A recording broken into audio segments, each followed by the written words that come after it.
네, 교사랑 신예대학 여러분, 그리고 함께 이 유튜브를 통해서 말씀을 공부하시는 모든 분들 그동안 평안하셨지요? 성경 파노라마 시간이 돌아왔습니다. 오늘은 창세기 마지막 시간이 되겠습니다. 우리는 창세기를 통해서요, 하나님께서 하나님의 나라를 세우시기 위해서 하나님의 백성을 세우셨습니다. 이 백성을 세우시기 위해 아브라함과 이삭, 그리고 야곱의 12아들, 특히 요셉을 부르셨음을 지난주까지 공부를 하였습니다. 오늘은 요셉을 통해서 이 야곱의 70명의 식구들이 애굽으로 이민을 가게 되는데요. 이 부분을 통해서 하나님의 뜻과 섭리를 살펴보는 시간을 갖도록 하겠습니다. 애굽의 국무총리, 또 세계적 재난인 이 세계 가뭄 팬데믹을 잘 극복하는 이 요셉을 보면서요, 어떻습니까? 요셉에 대한 평가가요, 요셉은 교활한 모략가였습니까? 아니었었죠. 또 요셉은 무자비한 권력가였었나요? 아니었습니다. 또 바로 왕문을 위한 출세 지향적인 간신도 아니었고요. 요셉은요, 백성과 왕실 그리고 세계를 구한 불세출의 영웅임을 우리가 지난주에 살펴보았습니다. 근데 이것도 끝난 것이 아니고요, 요셉은 여기서 자신을 향한 하나님의 뜻과 섭리를 정확히 알고 있었던, 하나님의 나라를 위한 하나님의 경륜을 이룬 신앙인임을, 또 이러한 하나님의 경륜을 위해서 헌신했었던 사명자임을 우리가 알아야 될 줄로 믿습니다. 이러한 과정 속에서요, 요셉은 자신이 애굽의 국무총리가 된 것이 세계적 비상 시기를 극복하기 위하여 세상에 봉사하고 이 세상을 구하기 위한 이 하나님의 뜻을 잘 알았습니다. 그래서 세계 재난 극복을 잘 극복했었고, 그러면서도 바로에게는 아버지와 온 집의 주로 삼는, 애굽의 통치자를 삼는 하나님의 영광을 드러내는 모습도 우리가 보았었고요. 뿐만 아니라 자신의 가문을 잘 보존하고 하나님 나라의 백성으로 삼으시는 이 계획을 알았습니다. 그래서 하나님께서는 요셉 자신을 애굽으로 먼저 보내셔서 바로와 애굽의 국무총리로, 그리고 온 땅의 통치자로 삼으셨다는 것을 알고 있었습니다. 이런 면에서 요셉은요, 위대한 행정가였었고 또 애언가였었다는 것을 우리가 살펴보게 된 것입니다. 자, 이제 다음에 우리가 알아야 될 것은 요셉이 해야 될 일이 뭐겠습니까? 그렇죠. 요셉은 자신이 가나안 땅에 있는 온 집안을 애굽으로 이민 초청을 하게 됩니다.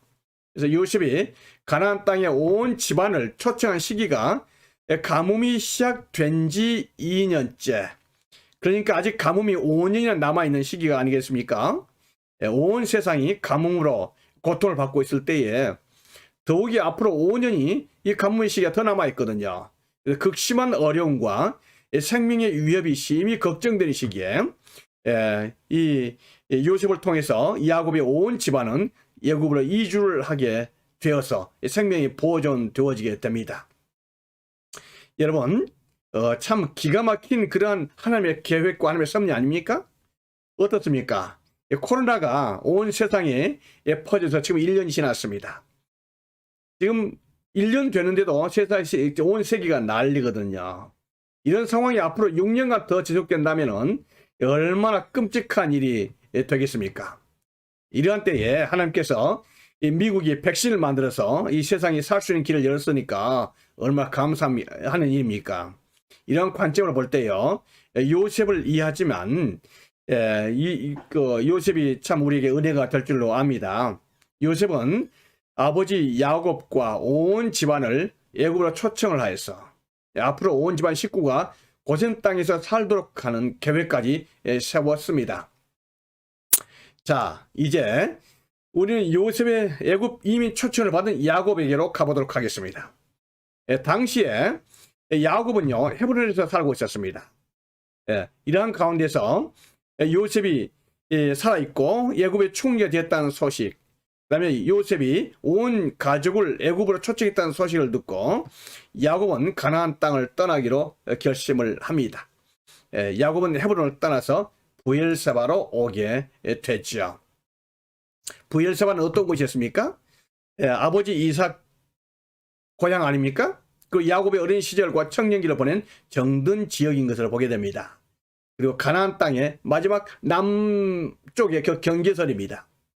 이제 130세에 이 노인 야곱이 여러 가지로 스치는 생각들이 있을 것입니다. 이 야곱은 아버지 이삭을 생각하면서 하나님께 가나안 땅에서 마지막이라고 생각되는 이 제사를 드리게 되는 것이죠. 자, 여러분, 우리가 여기에서 야곱은 막상 아들 요셉의 초청으로 이민을 가지만요, 상당히 주저하는 것이 많을 것입니다. 사실입니다. 왜냐하면 지금 야곱은요, 이 베델의 언약과 할아버지 아브라함으로부터 내려왔던 그 가문의 그 비밀 있지 않습니까? 이 둘 사이에서 혼돈하고 있는 거예요. 무슨 뜻입니까? 자, 하나님께서요, 베델 언약을 통해서 야곱에게 주셨던 언약이 무엇이었습니까? 내가 누워있는 땅을 내가 너와 네 자손에게 주리니, 이렇게 말씀하시고 계십니다. 이 땅을, 가나안 땅을 너에게 주겠다, 이렇게 말씀하셨지 않습니까? 그러니까 하나님께서는 야곱에게 이 땅을 너와 너의 후손에게 주겠다고 말씀을 하셨어요. 그러니까 야곱이 머물러야 될 땅은 이 가나안 땅 아니겠습니까? 그러니까 만일 이 야곱이 애굽으로 이민을 가고 애굽에 있는 후세대가 이 애굽에서 영원히 정착을 하여 살게 된다면요, 이 야곱이 주셨던 이 베델의 언약, 이 가나안 땅을 주신다는 하나님의 말씀을 잊어버릴 수가 있겠고, 그러면 하나님의 언약은요, 숲으로 돌아가게 되는 것입니다. 이거를 야곱은 깊이 생각을 하게 되겠죠. 그런데 야곱은요, 여기서 한 가지 더 생각을 하게 됩니다. 뭐냐면 할아버지 아브라함의 그 횃불 언약, 이 횃불 언약을 생각하는 거예요. 할아버지 아브라함이 말씀하셨고, 또 아버지 이삭이 말씀하셨던 이 횃불 언약에 대한, 또 그로부터 내려왔던 가족의 비밀 있지 않습니까? 그것은 뭐였습니까? 너는 반드시 알라. 내 자손이 이방에서 객이 되어 그들을 섬기겠고, 그들은 400년 동안 내 자손을 괴롭히리니 그들이 섬긴 나라를 내가 징벌할 점이요, 그 후에 네 자손이 큰 재물을 이끌고 나오리라, 이렇게 말씀하셨던 거예요. 이 말씀이 무슨 말씀입니까? 이 말씀은요, 아브라함의 후손이 언젠가 훗날에 이방 나라에서 종살이를 하는데 400년간이나 할 때가 있다는 거죠. 그리고 그 이방이 어떤 것인가 아직까지 몰랐었지 않습니까? 그런데 야곱은요, 지금 바로 이 시점에서 이 야곱이 애굽이었던가 지금 생각하고 있는 거예요. 그런데 만약에 지금 간다면 400년간이나 이 야곱의 후손들은 못 돌아오게 되는 거 아니겠습니까? 그러니까 이러한 생각을 하면서 야곱은 결단을 내려야 하는데 쉽게 내릴 결단이 아니죠. 이 가문에 대한, 그리고 앞으로 400년간이나 애굽에 살아야 될 정말 중차대한 그런 어려운 그러한 결정이 될 것입니다. 이런 복잡한 생각 가운데 브엘세바에서 제사를 드린 야곱에게 그 밤에 하나님께서 나타나셔서 말씀을 하십니다. 야곱아, 야곱아 부르시죠. 그렇게 하시면서 내가 애굽으로 내려가기를 두려워하지 말라, 이렇게 말씀하십니다. 내가 거기서 너로 큰 민족을 이루게 하리라. 내가 너와 함께 애굽으로 내려가겠고 반드시 널 인도하여 다시 올라올 것이며 요셉이 그의 손으로 내 눈을 감기리라, 이렇게 하나님께서 말씀을 그날 밤에 하신 것입니다. 이 말씀은요, 애굽의 그 이민을 고민하고 있는 야곱에게 결정적인 하나님의 허락의 그 말씀이 되신 것이죠. 뿐만 아니라 애굽에서 400년간이나 앞으로 종살이를 하게 될 것이고, 야곱의 후손들은요, 한 민족이 될 것이고, 그런데 그곳에서 언젠가는 출애굽을 하게 될 것이고 이곳 가나안 땅에 오게 될 것이란 그 하나님의 언약의 말씀 아니겠습니까? 바로 이 말씀이 뭡니까? 브엘세바 언약입니다. 우리가 지난번에 베델 언약을 봤었죠? 근데 이 말씀은요, 브엘세바 언약이 되겠습니다. 그래서 아브라함에게 주셨던 이 횃불 언약의 재확인인 것을 우리가 살펴보게 된 것이죠.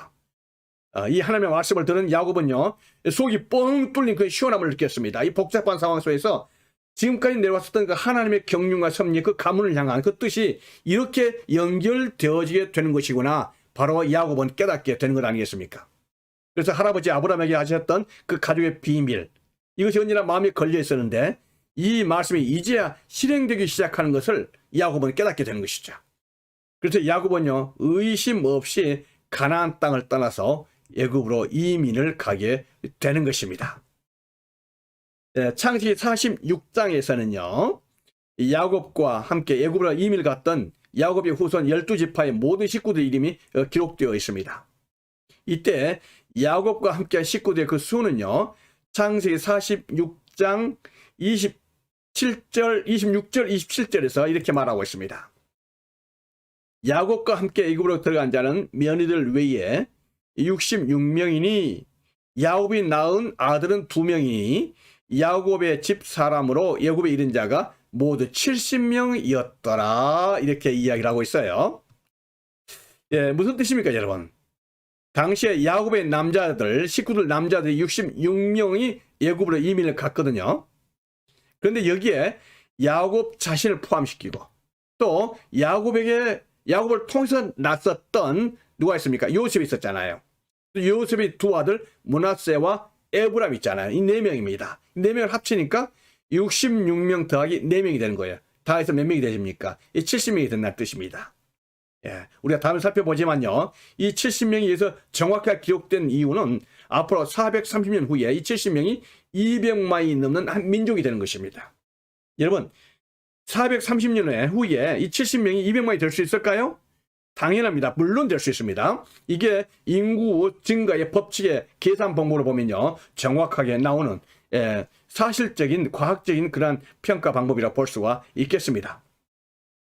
그래서 야곱은요, 130세의 나이에 이제 가나안 땅을 떠나서 애굽으로 이민을 떠납니다. 자, 이 한편요, 가나안과 고센의 그 거리는 328km입니다. 그 다음에 203마일 정도가 되겠네요. 지금 요셉은 이쪽 멤피스 왕궁에 있는 곳에 살고 있었는데요. 이 왕궁에서 요셉은 아버지 일행을 맞이하기 위해서 고센 땅으로 마중을 나가게 됩니다. 그렇게 해서 요셉은 고센 땅에서 아버지를 맞이했어요. 목을 끌어안고 감격의 눈물을 흘립니다. 그럴 수밖에 없죠. 어떻습니까? 야곱과 요셉 얼마나 사랑하는 관계였습니까? 야곱이 그 아들 요셉을 극진히 사랑했었던 그 아들이었습니까? 그런데 죽은 줄 알았었죠. 22년 만에 만나게 되는 것 아니겠습니까?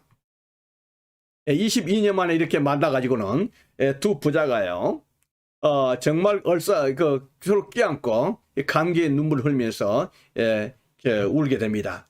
22년 후에 죽었던 아들인지 죽은 줄 알았었던 그 아들이 야곱의 국무총리까지 되었으니까 이 야곱의 마음이 어떻겠습니까? 야곱은요, 그렇게 말했죠. 내가 지금까지 살아있고 내가 내 얼굴을 보았으니 지금 죽어도 여한이 없다. 이렇게 참 말을 합니다. 야곱의 그 감격을 우리가 보게 되는 거 아니겠습니까? 자, 이제요, 아버지와 형제들이 애굽으로 이주를 했습니다. 이제 요셉은 국무총리, 이 요셉은요, 정말 이거 요셉이 국무총리가 되었던 그 진가가 바로 여기서 이제 나타나게 되는 것입니다. 이 요셉이 그의 모든 형들을 불러놓고요, 식구들을 불러놓고 이제 앞으로 있을 일들에 대해서 이야기를 합니다. 자, 내가 이제 바로 왕에게 가서 말할 겁니다. 우리 모든 집안 식구가 가나안 땅에서 다 왔습니다. 이렇게 말하면은 틀림없이 바로 왕은 그 식구들을 만나기를 원하게 될 것이고, 여러분들 모두가 다 바로 왕 앞으로 불려가게 될 것인데, 바로 왕이 당신을 불러가지고 너희들 직업이 뭐냐 이렇게 물어보게 될 거라는 거죠. 그때에 당신들은 이렇게 말씀하십시오. 이렇게 했습니다. 뭡니까? 우리들은 원래 목축하던 자들인데 우리와 우리의 선조가 다 그랬습니다. 이렇게 말한 거예요. 그래서 목축하는 자들인 것을 강조하라 이렇게 말하게 됩니다. 그러면 그 후에 일은 요셉이 그 애굽 사람들이 목축을 가중히 여기니까 우리 가족만, 우리 식구들만 따로 고센 땅에서 살게 될 것입니다. 이렇게 요셉이 계획들을 이야기합니다. 이게 요셉이 가지고 있었던요, 요셉의 가정 야곱의 가문의 400년 프로젝트로 들어가는 겁니다.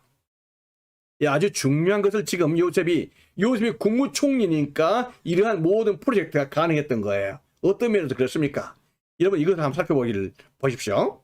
자, 이 요셉의 프로젝트를 우리가 살펴볼 때요. 지금 이 요셉이 지금 어디에 살고 있습니까? 멤피스에 살고 있잖아요. 이 멤피스 왕궁이 있었습니다. 요셉이 누굽니까? 요셉이 지금 국무총리 아닙니까? 그리고 전 세계 세계 재난대책위원장으로 주도권을 가지고 있는 참 이 애국의 국무총리입니다. 지금으로 말하면 이 미국의 국무총리라 볼 수가 있는 거 아니겠습니까? 모든 권한을 갖고 있는 그 파워가 얼마나 셉니까? 요셉으로 말한다면 그 가족들, 그 형제들에게 일가 친척들에게 못 해줄 것이 없죠. 자, 이러한 상황 속에서 요셉이요 목축업 대신에 형제들과 이 조카들에게 모두 일가 친척들에게요 이 멤피스에서 살면서 여기서 있는 고생하고 살지 않는 관리 관직 하나 좀 줄 수 있지 않겠습니까? 그런데요 그렇게 하면 됩니까 안 됩니까? 이 문제가 그거예요. 우리들 마음 같으면은 형제들 고생시키지 않고 이제 목축도 하지 않고 이 멤피스에서 수도에서 도시에서 살면서 관리직 하나씩 주면서 벌어먹고 살 수 있도록 생계 문제 해결될 수 있도록 한다면은 가장 이상적이고 좋은 걸로 생각되겠지만요. 이게 된다고요, 안 된다고요? 그러면은 안 된다는 겁니다. 그 안 될 수밖에 없습니다. 왜 그러냐면요. 문제가 여기 있습니다. 이 요셉은요, 이 형제들을 이 대도시에 살게 하지 않고요, 이 고센 땅에 살게 합니다. 고센 땅에. 그 이유가 무엇입니까?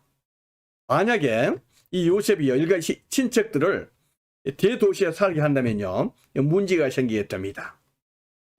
어떤 문제가 생기냐면은, 이 하나님의 계획, 하나님의 계획이 무너지게 돼요. 왜 그러냐면은, 일가 친척들이요, 대도시에 산다면은, 분명히, 야곱의 후손들은요, 애국 백성들과 결혼하게 될 겁니다. 그리고 혈통적으로나 이 삶의 방식들, 또 특히 문화나 종교에 있어서 애국 문화와 섞이게 되는 거예요. 430년 후에는요, 이스라엘 백성이라는 그 독특한 그 특징을 잃어버리게 됩니다. 완전히 상실되게 되고 애국 사람처럼 살아버리게 되겠죠.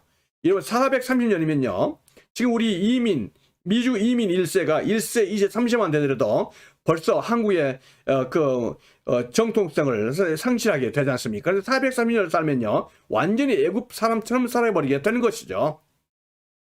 이러한 상황 속에서 이러한 모든 사정을 알고 있는 요셉은요, 이 자기의 모든 일가 친척을 이 대도시에 살지 않도록 합니다. 대도시에 살면 애국 사람처럼 살아버리게 되고 이스라엘 백성의 독특한 그 하나님의 부르심, 하나님의 백성으로서 고유한 특성을 잃어버리기 때문에 이 고센 땅에 살면서 그 하나님의 대프로젝트 400년 프로젝트가 해결이 되는데요. 고센 땅에 삶으로 말미암아 가문의 생존 문제가 해결됐죠. 이 대가문 속에서 일단 먹고 사는 문제, 가축업을 통해서 이게 해결이 됩니다. 이게 그것도 큰 문제죠. 그리고 나서 그 다음에는요, 우리가 알아야 될 것은 방금 전에 말씀드린 대로 이 가문의 혈통이 애굽 사람과 섞이지 않고 이스라엘 백성의 그 독특한 특성대로, 하나님의 백성대로 보존될 수가 있도록 합니다. 그래서 고립되게 살잖아요. 이 문제가 아주 중요하죠. 400년간을 살아야 되니까요. 그리고 그 다음에는요, 이스라엘 백성들이 이 가나안 땅에, 이 고센 땅에 살면서요, 328km 떨어져 있는 가나안 땅을 바라보게 되는 거예요. 가장 가까운 곳이죠. 애굽 땅에서 가나안 땅까지. 바로 가장 가까운 곳에 살면서 언제든지 가나안 땅을 생각할 수 있는 그러한 이스라엘 백성들인 것을 보게 됩니다. 바로 이러한 것들을 생각할 수 있도록 하기 위해서 요셉의 국무총리니까 이런 대프로젝트를 갖다 가족을 위해서 고센 땅에 살 수 있도록 하기 위해서 한 것을 보게 됩니다. 굉장히 중요한 포인트라고 보여지게 되는 것 아니겠습니까, 여러분? 자, 이제 이 야곱은 130세에 애굽에 와서 17년이 지나 살았습니다. 17년 살고 147세가 되었습니다. 아버지 이삭은 180세까지 살았지만 야곱은 고생을 많이 해서 그런지 147세에 건강이 안 좋아서 죽을 때가 되었습니다. 자, 요셉이 두 아들 데리고 아버지 병무다를 왔습니다. 이때 야곱은요, 아주 의미 있는 유언을 합니다. 무엇입니까? 야곱은 이렇게 말합니다. 내가 낳은 두 아들 에브라임과 므낫세는 내 것이다. 루벤과 시몬처럼 내 것이 될 것이요. 이렇게 말합니다. 여러분, 이 말씀이 해석이 가능합니까? 무슨 뜻입니까? 할아버지 이 야곱이요, 손자인 에브라임과 므낫세를 내 것이다. 나의 장남인 루벤처럼, 하나님의 시므온처럼 나의 아들이 될 것이다. 이렇게 아들로 삼겠다는 뜻이 되거든요. 이거 참 놀라운 그런 말입니다. 야곱은요, 요셉의 두 아들 에브라임과 므낫세를 자기 양아들로 삼게 되는 거 아니겠습니까? 이렇게 해서 야곱이 이 가문을 살린 요셉에게 다른 아들들보다도 두 배의 축복, 두 아들을 얻었으니까요, 이 두 아들의 축복을 주기를 원하는 그 마음이 전달되어서 두 아들을 아들로 삼습니다. 그리고 여기서 또 야곱은요, 한 가지 더 하죠. 뭐냐면은 이 두 양아들로 삼았던 에브라임과 므낫세에게 축복 기도를 해주는데요, 오른손을 에브라임에게, 왼손을 므낫세 머리에 얹고 안수기도를 하죠. 이때 요셉이 아버지에게 말하죠. 아버지, 이러시면 안 됩니다. 장남에게 오른손을, 차남에게 왼손을 얹으셨죠. 잘못하시고 계십니다. 이렇게 말한 거 아니겠습니까? 그때 야곱이 요셉의 말을 따라서 하기를 거부하죠. 그러면서 뭐라고 말합니까? 나도 안다, 내 아들아, 나도 안다. 그의 자손이 한 민족을, 그도, 그러니까 므낫세를 말한 거죠. 므낫세도 한 민족이 되고, 므낫세가 큰 민족이 되겠지만은, 그의 아우 에브라임이 더 큰 자가 되고, 그의 자손이 큰 민족을 이루리라. 이렇게 말하면서 에브라임을 더 높이는 것이에요. 에브라임이 차남인데요. 여러분, 이 사건은요, 아주 중요한 사건으로 남습니다. 하나님의 구속사적인 섭리에서 큰 영향을 미치게 되는데요. 우리 역대상 5장 1절 2절 보면 이런 말씀이 나옵니다. 루벤은 장자라도 그의 아버지의 침상을 더럽혔으므로 장자의 명분이 이스라엘의 아들 요셉의 자손에게 돌아가서 족보에 장자의 명분대로 기록되지 못하였느니라. 유다는 형제보다 뛰어나고 주권자가 유다에서 났으나 장자의 명분은 요셉에게 있느니라. 이렇게 기록하고 있어요. 이게 무슨 뜻입니까? 루벤 장남은요, 계모 빌하와 강간 사건이 있지 않습니까? 그래서 장자 자기에 박탈되는 거예요. 그래서 빈 장자권에 야곱은요, 요셉을 앉히는 겁니다. 그리고 요셉 한 개인 대신에 요셉의 두 아들 중에서 차남인 그 루벤을 갖다가 장남으로 삼고 양아들로 입적을 하고요, 이 에브라임을 장자로 삼는 놀라운 그러한 일을 하게 되는 거 아니겠습니까? 그래서 이 12지파의 장자권은요, 에브라임 지파에게로 돌아가게 되는 거예요. 아주 중요한 부분임을 우리 어르신들 다 아셔야 될 줄로 믿습니다. 참고로 여기서 우리가 알아둬야 될 것은, 그래서 우리가 이스라엘 12지파 이렇게 말할 때요, 12지파 할 때는요, 야곱의 아들 중에서 요셉이 빠지고 요셉의 아들이었던 에브라임과 므낫세가 들어갑니다.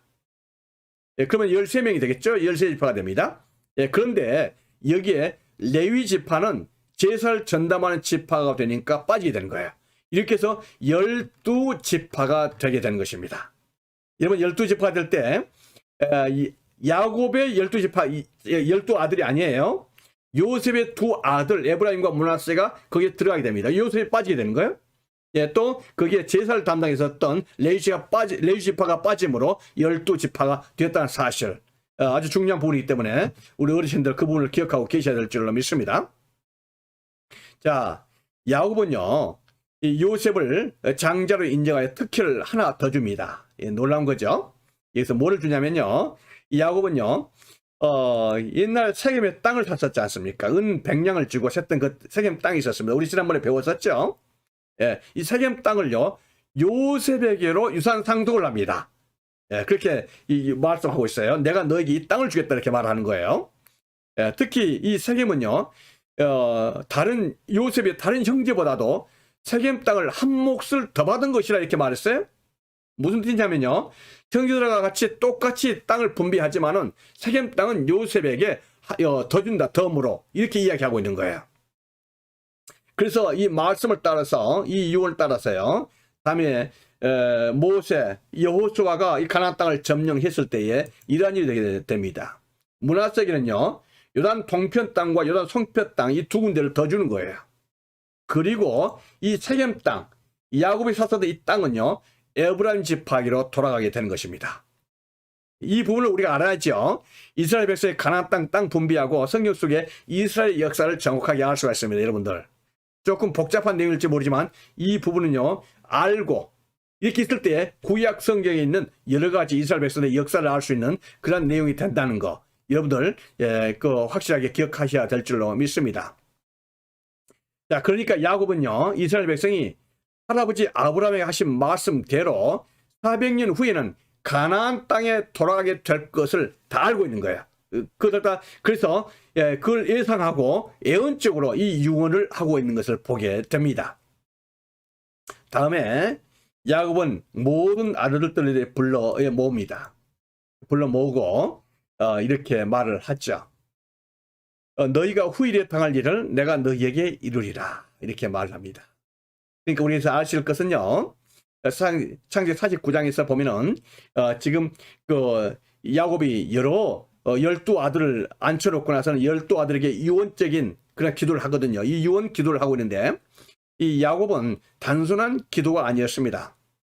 각 지파의 앞으로 미래에 대한, 장래에 대한 예언적인 유언을 하고 있는 것이에요. 그러니까 야곱은 선지자입니다, 여러분. 선지자 야곱, 이렇게 볼 수가 있습니다. 자, 그래서 12아들들에서 이렇게 유언 기도를 축복을 해주는데요, 49장입니다. 여러분들 49장 꼭 읽어보셔야 돼요. 우리가 다른 12아들 한 사람 한 사람 다 살펴봐야 되지만 그렇게 할 수는 없고요. 한 사람은 살펴보겠습니다. 누굽니까? 유다입니다. 유다에 대해서 성경에 정확하게 야곱의 축복 기도에서 나와 있는 부분이 있는데, 이 부분은 창세기 49장 8절로 10절입니다. 이렇게 기록되어 있습니다. 유다야, 너는 내 형제의 찬송이 될지라. 내 손이 내 원수의 목을 잡을 것이요 내 아버지의 아들들이 내 앞에 절하리로다. 유다는 사자 새끼로다. 내 아들아, 너는 움킨 것을 찢고 올라갔도다. 그가 엎드리고 웅크림이 숫사자 같고 암사자 같으니 누가 그를 범할 수 있으랴. 규가 유다를 떠나지 아니하며 퉁치자의 지팡이가 그 발 사이에서 떠나지 아니하기를 실로가 오기까지 이르리니 그에게 모든 백성이 복종하리로다. 이런 말씀을, 이런 축복 기도를 하고 있는 거예요. 여러분, 우리가 여기서 알아야 될 것은요, 일단 유다는요, 형제들의 찬송이 될 것이라는 것입니다. 왜냐하면 유다의 후손이 원수의 목을 잡고 승리할 것이기 때문에 그렇다는 거예요. 이 원수가 누굽니까? 물론 다음에 이스라엘 백성들의 원수인 이 블레셋 족속들일 수도 있습니다. 이방 족속일 수도 있겠지만서도요, 우리가 아셔야 될 것은, 중요한 것은요, 영적인 원수를 말하는 거예요. 영적인 원수, 사탄을 말합니다. 그러니까 유다 지파의 후손이 앞으로 영적인 원수인 사탄을 깨트리는 저 보수는 그러한 메시아가 유다 족속에서 나올 것임을 예언하고 있는 거예요. 놀랍죠? 그리고요, 규가 유다를 떠나지 아니하며 퉁치의 지팡이가 그 발 사이에서 떠나지 아니하기를 실로가 오기까지 이르리니 그에게 모든 백성이 복종하리로다, 이렇게 말하고 있어요. 뭘 의미합니까? 여기서 규와 지팡이는 뭘 의미하죠? 그렇습니다. 왕권을 의미합니다. 그러니까 앞으로 이스라엘 나라가 세워졌을 때에 그 나라의 왕은 유다 자손에서 나올 것임을 의미합니다. 누굽니까? 그렇죠. 다윗과 솔로몬이 유다 족속 아니었습니까? 그 예언의 성취도 될 것입니다. 그런데 우리가 여기서 끝나면 안 됩니다. 다윗과 솔로몬에서 끝나면 안 되고요. 뭘 의미합니까? 이 말씀은요, 영원한 왕이신, 바로 메시아신 예수님께서 유다 지파에서 나오실 것을 예언하고 있는 거예요. 예수님은 유다 족속이죠. 바로 이 말씀이 그대로 성취됩니다. 놀라운 말씀 아니겠습니까? 그래서 이 야곱의 이 자손들에 대한 축복이 그대로 예언적으로 성취된 것을 보게 됩니다. 이 부분을 우리가 중요하게 살펴보게 되는 것입니다. 그리고 야곱은 이제 아들들에게 마지막으로 명령을 합니다. 이건 명령이었습니다. 부탁이 아니고요. 뭐냐면 내가 내 조상들에게로 돌아가리니 나를 햇사람 헤브론의 밭에 있는 굴에 우리 선조와 함께 장사하라. 이 굴은 가나안 땅 막벨라죠. 막벨라 밭에 있는 것이라. 아브라함이 햇사람 헤브론에게 밭과 함께 사서 그의 매장지를 삼았으므로 아브라함과 그의 아내 사라가 거기 장사되었고 이삭과 그의 아내 리브가도 거기 장사되었으며 나도 레아를 그곳에 장사해놓았습니다. 바로 이 헤브론 아닙니까? 헤브론의 선산 아닙니까? 선산. 할아버지 아브라함 그리고 아버지 이삭과 그리고 그 모든 조상들이 있는 바로 그 땅 아니겠습니까? 그 묘지 선산 아니겠습니까? 바로 그 선산에 자기 자신을 매장해 달라 이렇게 아브라함이 명령을 하고 있는 거예요. 야곱은 자신의 장례식에 대해서 적당히 말하지 않고 이걸 명령하고 있습니다. 그만큼 중요하죠. 왜 그럴까요? 야곱은요, 이 문제가 지금 자신만의 문제가 아니라 앞으로 400년 후를 준비하고 내다보는 거예요. 지금 애굽에 온 70명이 400년 후에는 200만의 조상이 될 것이고, 그리고 이 야곱이 이 200만 조상의 원조가 아니겠습니까? 선조죠. 순수한 그 선조가 바로 야곱이 되는 것입니다. 바로 이 야곱의 무덤이 어디에 있습니까? 선산이. 바로 그거 아니겠습니까? 헤브론 아니겠습니까? 그래서 이스라엘, 애굽에 있는 모든 200만의, 앞으로 200만이 되는 200만 이스라엘 백성들은요, 그들의 원조인, 선조인 야곱의 매장지가 가나안 땅에 있다는 것을 언제나 알고 기억하라는 것입니다. 그래서 이스라엘 백성은요, 이것을 기억하면서 언젠가는 출애굽에서 가나안 땅으로 돌아가야 될 준비를 하고 있어야 된다. 바로 이것을 준비시키는 바로 야곱인 것을 보게 됩니다. 이게 그 준비가 철저하죠. 야곱의 뜻이 정확하게 가나안 땅을 향하고 있는 것을 보게 됩니다, 여러분. 자, 이렇게 해서요, 야곱이 147세 때 애굽에 온 지 17년 만에 죽었습니다. 이제 야곱의 장례식이 치러지게 되죠. 야곱은 자신을 아버지 이삭과 할아버지 아브라함이 있는 그 헤브론 선산에 묻어달라고 명령을 했습니다. 이제 애굽의 국무총리 애굽의 국무총리의 아버지의 장례식이지 않습니까? 그래서 이 장례식이 성대히 치러지게 되는데요. 거의 국장 수준인 것을 보게 됩니다. 애굽의 국장이죠.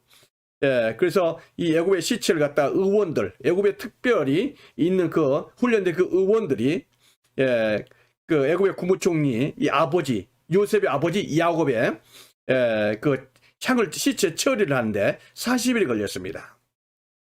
시체에 향을 처리하는데 40일 대단하지 않습니까? 그렇게 됐고요. 애굽의 모든 사람들이 이 장례식에 70일 동안 애곡을 했다 했습니다. 놀랍죠, 여러분들? 이거 완전 국장입니다. 70일 동안 애굽의 사람들이 국장을 하는 거예요. 자, 이렇게 하면서 이 요셉이 바로 왕에게 가가지고는 뭐라고 말합니까? 내가 아버지를 장례식을 해야 되는데 우리 아버지가 특별히 부탁했습니다. 가나안 땅에 선산에 묻어달라고 했으니까 제가 선산에 가서 장례식을 하고 돌아오게 해주십시오. 이렇게 허락을 받은 거죠. 그러니까 이 바로가 허락을 하죠. 그래서 이 바로의 허락을 받은 국무총리 요셉의 인도로요, 여러분, 바로의 모든 신하 그리고 바로 궁에 있는 원로들,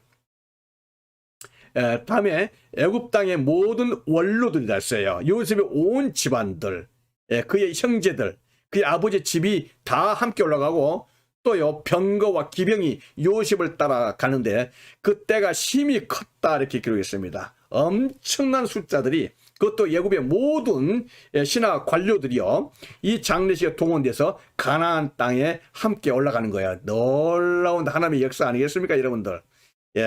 그래서 우리가 여기서 한 가지 알아야 될 것은요, 이 야곱의 장례식이 그렇게 성대하게 치러졌다 하는 그 의미를 뛰어넘는 하나님의 뜻을 알아야 돼요. 뭐였습니까? 이것은요, 선지자 야곱의 예언적인 교훈입니다. 무엇입니까? 야곱은요, 자기 자신의 죽음으로 이스라엘 백성들에게 반드시 그뒤 400년 후에는 출애굽에서 자신처럼 출애굽을 해서 가나안 땅에 들어가야 된다 하는 것을요, 그의 장례식을 통해서 교훈하기를 원했었던 야곱의 그 마음이었었고 또 요셉의 그 마음이었던 것을 보게 됩니다. 놀라운 그러한 일들 아니겠습니까? 자, 이제 야곱이 죽었을 때요. 요셉은 56세였었는데 그동안 요셉은 국무총리로 또 7년간 있을 대재난 극복하기 위해서요.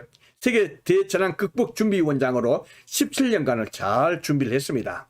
잘 모두 이행을 했고요. 이제 세월이 흘러서 아버지 야곱이 죽은 후 54년이 지났습니다. 그래서 요셉은요 110세에 죽게 됐죠. 할아버지 이삭보다도 아버지 요셉보다도 야곱보다도 훨씬 일찍 죽게 돼 110세에 죽었으니까요. 이러한 상황 속에서 요셉이 그의 형제들 다 불러놓고 이야기합니다. 나는 죽을 것이나 당신들이 이 땅에서 살 때 하나님께서 당신들을 특별히 보호해 주실 것입니다. 그리고 이 요셉은 한 가지 알 것은 400년 후에는 지금의 70명이 한 민족이 될 것을 알고 있었습니다. 그래서 이 하나님의 뜻은요, 이 이스라엘 백성들이 애굽에서 정착해서 영원히 사는 것이 하나님의 뜻이 아니고 반드시 출애굽하는 것이 하나님의 뜻이라는 것을 알고 있었습니다. 그것을 요셉이 다시 한번 강조를 하고 싶은 거예요. 요셉이 대단합니다. 하나님의 쓰임을 받는 그러한 삶인 것을 보게 되죠. 그래서 그의 집안이 반드시 애굽 땅에서 영원히 사는 것이 아니라 출애굽을 해서 하나님의 뜻을 이루는 그곳으로 가게 될 것이다. 이것을 이야기하고 있는 거예요. 이러한 상황 속에서 요셉도요 분명하게 자기 자신을 예언을 합니다. 뭐라고 말하냐면요, 하나님께서 우리 가문을 출애굽하라고 할 때가 있을 것인데 그때 반드시 가나안 땅에 갈 때에 내 해골을, 내 유해를 메고 가라, 가지고 가라, 이렇게 이야기하는 거예요. 여러분 여기서요 요셉도 아버지 야곱처럼 똑같이 중요한 그것을 지금 이야기하고 있는 거예요. 앞으로 400년 후에 있을 일입니다. 근데 요셉은요 이 분명한 유언입니다.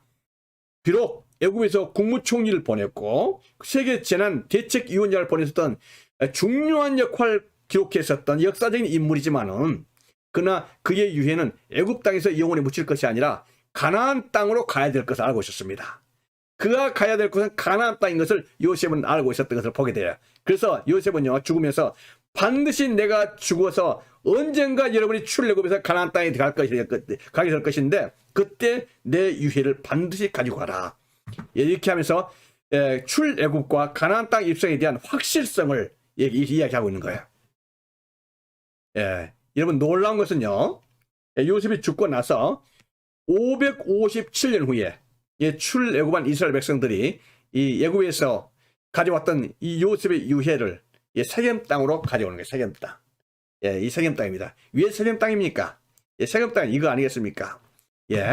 여러분 아버지 야곱이 요셉에게 유산을 준 땅이지 않습니까? 그리고 요셉이 참 10년간 청소년기를 보냈던 그곳입니다. 이 꿈의 장소 아니겠습니까? 에브람 지파인 여호수아는요 이 세겜 땅을 세겜 땅에 있는 야곱의 무덤에 이 요셉의 유해를 안치를 합니다. 이러한 내용들이 하나님의 구속사적인 관점에서 아주 중요하죠. 우리가 이런 내용을 이해를 할 때 성경이 이해되어지고 또 성경을 흥미롭게 잘 이렇게 읽을 수가 있습니다. 요셉의 유해가 무덤이 이 세겜 땅에 이곳에 있다는 것을 여러분 왜 그렇다는 그 과정과 그 이유를 알고 계셨습니까? 알아야 되지 않습니까? 바로 이곳에 우리가 오늘 공부하는 곳에 나와 있습니다. 그래서 세겜은요 이스라엘 특히 이제 앞으로 나라가 분열될 때 북이스라엘의 수도가 되는 것이고 이쪽이 성지가 되는 거예요. 그리심산이 그래서 이스라엘 성지가 되는 것 아니겠습니까? 그래서 이렇게 해서 요셉의 일생을 다 마치게 된 것을 보게 됩니다. 요셉의 일생은 언제나 코람데오라고 볼 수 있습니다. 코람데오. 한번 따라해 보시죠. 코람데오. 코람데오입니다. 코람데오라는 것은 하나님 앞에서 before God 이런 뜻이 되겠습니다. 요셉은 언제나 하나님 앞에서 살았었던 그러한 삶이었습니다. 말하기를 내가 어찌 이 큰 악을 향하여 하나님께 죄를 지으리까. 언제나 요셉은 하나님을 생각했던 사람이었고 내가 하나님을 대신하리까 하면서 언제나 하나님의 권위를 인정했었던 그러한 요셉이었던 것을 보게 됩니다. 여러분 요셉과 같이 복받는 분들 되기를 축원드립니다. 그리고 요셉과 같이 복받은 우리 모든 시니어 분들의 자녀들 그리고 손자 손녀들 되기를 축원드립니다. 그런데요 우리가 알아야 될 것은요. 그러면은 요셉 같은 신앙을 갖도록 위해서 기도해야 돼요. 요셉이 복을 받던 이유가 뭡니까? 요셉의 코람데오의 신앙 아닙니까?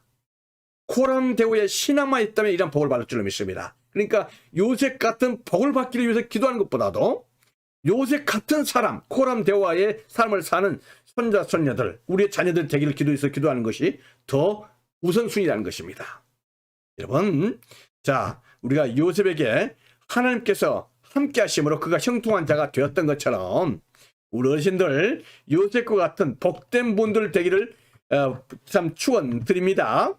자, 저희들이 오늘 성경 파노라마 시간을 통해서요.